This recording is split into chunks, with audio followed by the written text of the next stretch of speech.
Hey, my wonderful friends. Welcome to Morning Coach TV. JB here. Excited you're with me. We're going to have a lot of fun today on today's show. As always, whether you're watching on YouTube or Facebook, welcome. A little bit different because you get the video here, but this has really been done as an audio over the years, and we put this energy out there. Now, as always, if you're watching on Facebook or on YouTube, likes, comments, shares help us get the word out there. So thank you. So I'm going to go ahead and go over onto the other system. Hit the record button, and we are off to the races here, getting ready to go. So here we go. Good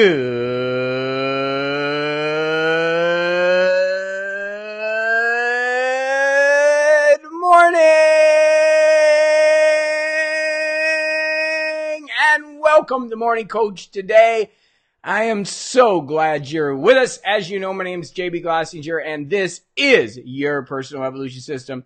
The place to get your day started right. Welcome, welcome, welcome. And I'm so glad you're with me today hey, we're rocking and rolling this Saturday. So many cool things going on here at Morning Coach. As always, it's about the good energy and positivity to get your day started right. And a lot of great things happening. Today we're going to talk about Citizen Kane and the meaning of Rosebud. Something I've been doing lately, which is a lot of fun, is I'm going back and watching the top 100 movies of all time, basically rated by different sources on the internet. And there's a few movies that keep popping up here and there, and one of those is Citizen Kane. So we're going to go through that and discuss it a little bit. And if you haven't seen the movie yet, there'll be a little bit of a spoiler in here. And I'll let you know beforehand if you want to just go forward through that, which is totally cool. Or if you want to continue to listen, I'm going to talk a little bit about the movie. Okay? Another thing, the coaching consortium, something that I'm very excited about. One of the big issues that I see out in the market today is there's a lot of coaches that are struggling. And there really isn't a place to go where you can get the resources or the connections to really make things happen, to really make a difference. Because as I've mentioned, the future of education really is coaching. Instead of people spending $30,000, $40,000, $50,000 on an MBA, going to college trying to get some degree that is supposedly going to help them, they're going to go to somebody that's already done it and work with them to help them build their life. And coaches can be a great place to do that. And I want to have a place for people to come together and really put this together, this consortium of people that are working together. And so you'll be getting an announcement on that. And if you are a coach, please look for that, because this is something you should be a part of, because it's going to be very inexpensive at a professional level, and it's going to provide resources like nobody else is providing. In fact, the reason I'm putting together is I wish there was something like this for me, and there isn't. But now there is, because I'm creating it, and I'm super excited about it. So this week I'll be talking about it. Obviously, here at the CoachCast, it is about my life, and I give you everything that is going on, and this is something I'm just excited about, really changing the world, working with other professional coaches, working with other professional consultants, people who get this, and really building something beautiful that we can all hang our hat on and work together with. So keep an eye out for that, okay? All right, into today's show, we're talking about Citizen Kane and the meaning of Rosebud. Okay, so Citizen Kane is a movie done by Orsen Wells. Orsen Wells was a very young man at this time. I think it was 51 or 52. I don't want to give you the exact date, but it was right around that time that this movie came out.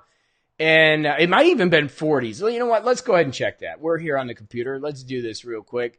Let me just give the exact date. You know, you got to love Google, right? Citizen Kane. So let's give you a little background on it. It came back. It was around 1941, so I was off. It was actually before World War II, or during it, at the kind of the beginning of World War II, that this movie came out. In fact, I know that it came out 7 months before the Japanese bombed Pearl Harbor. So it was actually 7 months before the start of the war this movie came out. It starred young Orson Welles, and basically Orson Welles was a man that at the beginning of the movie, he was taken away from his parents, put into a private school so that he could get the education and he could build a life around that. And at the time, his father wanted him to be with him, and they pulled him away and put him in this school. And then we go into later where Orson Welles is now this guy who's got all these resources, and he turns into this huge newspaper business magnate. I mean, just has millions and millions of dollars at the time, and builds this huge, huge following. And we kind of go watch his life as we watch the movie. You know, we watch him go through some divorces, bad relationships. He has an affair. he breaks up with his best friend. And I mean, he's got everything that you could even imagine. And so much so he builds this castle called Xanadu where he starts collecting things, statues, and all the material things that he can get. And he just has this, everything that anybody could even imagine. He seems like this jovial person. But what we see as we go through the movie is much sadness. There's a direct correlation between what I teach at Morning Coach and Lifestyle and this movie, and it's why I like it. Not that I'm against material things, and I don't believe Citizen Kane, the movie, was against material things. It was just showing that here is somebody that had everything, but the relationships were a mess. Personal relationships were a mess, and he was just crumbling them around him. And there was a common theme that ran through the movie. The movie was this investigator trying to find out what his last words were. So at the beginning of the movie, you see him dying, and he drops his glass, and he says, Rosebud. And so the whole movie is kind of based around this concept of what the heck was Rosebud. So they show his life, and they show was it a woman in his life that was named Rosebud? And he says, no, he had 2 divorces, and they show kind of how that just was a disaster. Right? Was it a friend? And he shows how, his best friend he alienated and ended up not liking. Was it his collection of stuff? Because he had so much stuff, and it wasn't that. So you're watching the entire movie going, well, what the heck is Rosebud? And as we do, you're actually feeling compassion for him, because here's a guy that was taken from his parents as a young boy, sent into school to become this business magnate, to get the education, to have everything, to get everything that he needed, and he built it. But yet his life was filled with sorrow. And he just really wasn't happy, even though he had everything that you could possibly imagine, traveled the world, did all these things. Again, 1941 was the setting. And that brings us to Rosebud. So at the beginning of the movie, okay, spoiler alert. So if you haven't watched the movie, you can pause it now, and come back tomorrow or whatever, because I'm going to give you a spoiler. So at the beginning of the movie, when he's getting taken back from his parents, okay, drink of water time for those of you who are not listening. Or not watching, sorry. I had a little frog in my throat there. At the beginning of the movie, they show him getting taken from his parents. And as he's getting taken from his parents, he has a sled. And you remember those old school sleds? Like with the railings on them and the wood? You would know what I'm saying if you saw them. They're like a really old school kind of sled. And he hits the guy with it. He doesn't want to go with this guy that's going to take him for this Ivy League special education that's going to allow him to have this wonderful life that his mom wants so bad, but his dad doesn't want. So he fights this guy, and then later on we see his life. So at the end of the movie, there's the junkmen that are going through the material things, and they're saying, what are we going to throw away? What are we going to keep? And they're throwing things away, and they're putting this big fire on in the movie. And the whole movie, again, the premise is, what the heck was Rosebud? This is the last thing this man of influence and wealth said was Rosebud. So as they're throwing this stuff away, the final picture in the movie is that sled.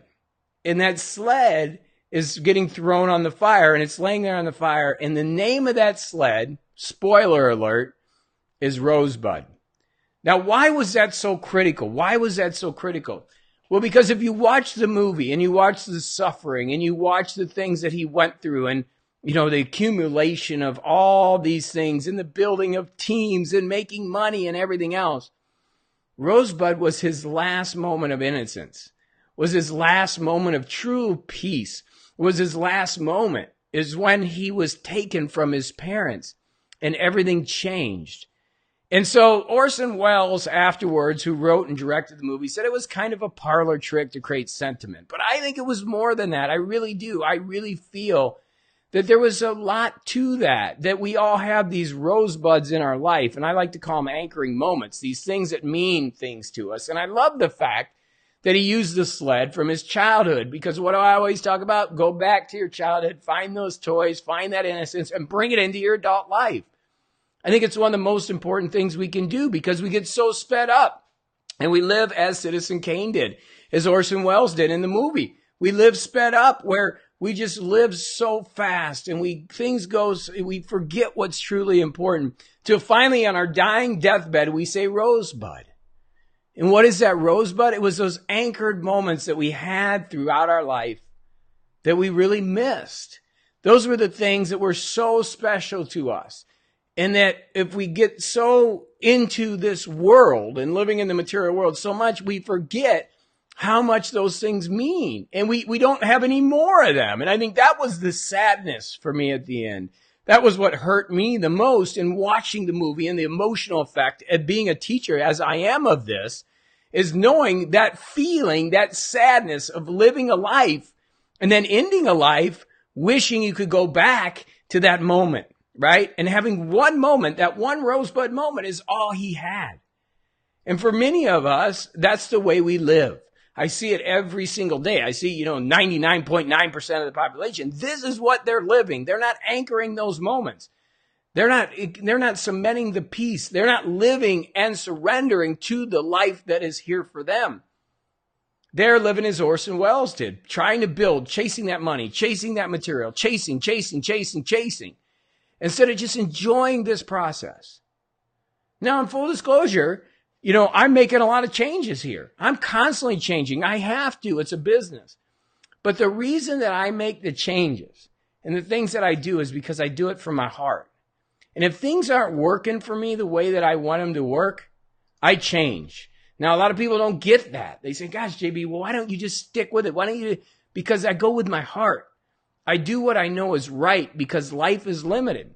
And if I'm not having fun and if I'm not having joy, I'm not going to do it. I'm not going to do it. I'm not going to continue to do things that bring me stress and anxiety. Life is too short. And if you're in a job or you're in a relationship that brings you stress and anxiety and you don't have peace, then you need to make changes. And how do you make those changes? You get somebody in your life like a coach or a mentor who can help you. Because you need to get, if life is a struggle for you and you're frustrated by it and you're angry by it and you're living the Citizen Kane life, that's not a place to be. Now, does that mean there won't be hardships along the way? Of course there'll be hardships along the way. That's life. The ups and downs, the roller coaster is what we live. But it doesn't mean you have to live it every single day. There's changes that you can make, subtle things that you do. And you got to try a bunch of different things. Guess what? If it doesn't work, it's okay. Sometimes your best laid plans never work the way you think they are supposed to work. The last thing that I ever really thought about doing was putting together this new consortium. I've tried in the past to teach coaching and stuff, but I don't want to teach it anymore. I want to help coaches that are professionals already, right? So it's a new thing that I'm going after that came to me. I'm surrendering to it, right? And I love it because it's something that I want. It's something that I'm searching for. And as I was searching for it and looking for a group that I could get with, there was none existing. So I decided to put it together, similar to what I did here at MorningCoach. And every time I'm looking to do things, I'm looking for things that are going to bring me peace. Doesn't mean there's work involved, yes, but I'm not going to get so far ahead that I forget about Rosebud. And I don't want you to do that either, okay? So you get the message today, and if you get a chance to watch Citizen Kane, please do. I mean, just from a nostalgic standpoint, you'll get an understanding, a deeper understanding now that you kind of know it, and it kind of ruins a little bit of the movie, and I apologize if you haven't watched it before because now you know the meaning.